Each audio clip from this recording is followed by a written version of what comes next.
দিদির মঞ্চে দিদির ভেলকি। 10-11 বছর বয়সে 3টের সময় উঠে রান্না করে স্কুলে গেছি। বঙ্গশাসিকার কষ্ট শুনে চোখে জল রচনার। তিনি রাজ্যের মুখ্যমন্ত্রী, রাজ্যের সকল দায়ভার তার কাঁধে। তবে সমস্ত কিছু সামলেও সংস্কৃত সাহিত্যকে তিনি সর্বদাই গুরুত্ব দিয়েছেন একইভাবে।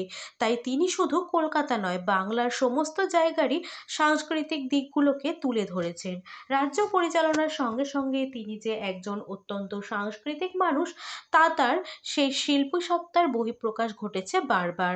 তার এক একটা ছবি বিক্রি হয় কোটি কোটি টাকায়। এছাড়াও কবিতা, গান সবকিছুতেই পারদর্শী তিনি। তার স্বরচিত কবিতা বিতান বইটি জনপ্রিয়তা পেয়েছে অনেক।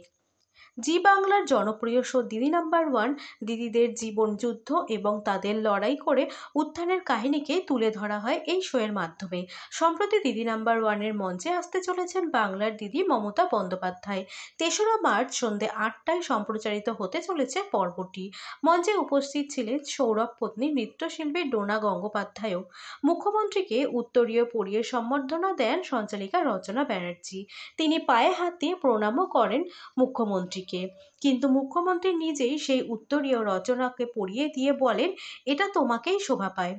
শোয়ের দ্বিতীয় প্রমোতে দেখা গিয়েছিল মুখ্যমন্ত্রী জানাচ্ছেন তার ছোটবেলা নিয়ে আক্ষেপের কথা। তিনি জানিয়েছেন, ছোটবেলাতেই আমার বাবা মা পরলোক গমন করেছিলেন, তাই সংসারটা তখন আমাকেই চালাতে হতো। তখন আমার বয়স 10-11 বছর। সেই বয়সে আমায় ভোর 3টের সময় ঘুম থেকে উঠে রান্না করে স্কুলে যেতে হতো। ফলত ছোটবেলাটাকে আমি ভালোভাবে উপভোগ করতে পারিনি।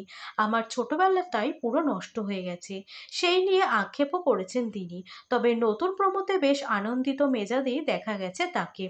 প্রোমো শুরুতেই তাকে দেখা যায় সরাসরি চিত্র অঙ্কন করতে। আহা কি আনন্দ! সকণ্ঠে গেয়েও ওঠেন তিনি।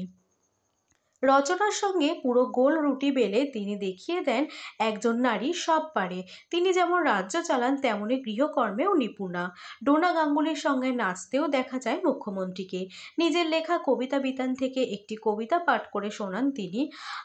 আমার লক্ষ্মী চন্দ্র সূর্য আকাশে জলে তারা, আমার লক্ষ্মী ধন্য ধান্যে নবান্ন দিয়ে ভরা। মুখ্যমন্ত্রীর কবিতা শুনে মুগ্ধ ডোনা এবং রচনা।